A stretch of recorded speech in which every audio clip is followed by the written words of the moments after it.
मैं डॉक्टर बालासाहेब प्रसाद। देखिए ये ब्रेकिंग न्यूज।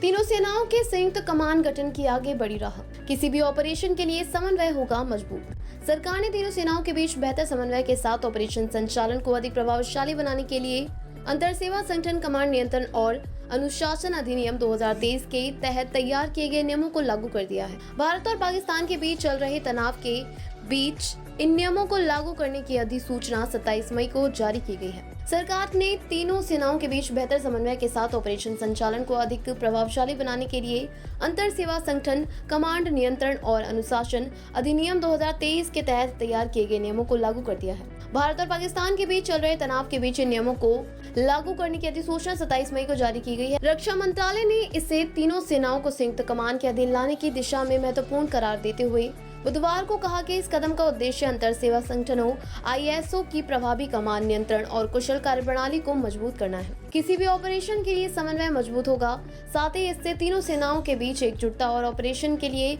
समन्वय मजबूत होगा। रक्षा मंत्रालय के अनुसार यह अधिनियम ISO के कमांडर इन चीफ और ऑफिसर इन कमांड को उनके अधीन सेवारत सेवा कर्मियों पर कमान और नियंत्रण रखने का अधिकार देता है। इससे तीनों सेनाओं के संगठनों के भीतर अनुशासन और प्रशासन का प्रभावी रखरखाव सुनिश्चित किया जा सकेगा। खास बात यह है कि तीनों सेनाओं की अलग अलग शाखा पर लागू विशिष्ट सेवा शर्तों में बदलाव किए बिना यह नियम बनाया गया है। CDS पद की शुरुआत 2019 में हुई। मालूम हो कि सेना, नौसेना और वायुसेना में संयुक्त थिएटर कमांड प्रणाली लागू करने की दिशा में पिछले कुछ वर्षों से काम हो रहा है। चीफ ऑफ डिफेंस स्टाफ का पद का गठन कर 2019 में इसकी शुरुआत की गई। संयुक्त कमान के तहत तीनों सेनाओं के सैन्य बल एक ही कमांडर के अधीन मिलकर काम करना शुरू करेंगे।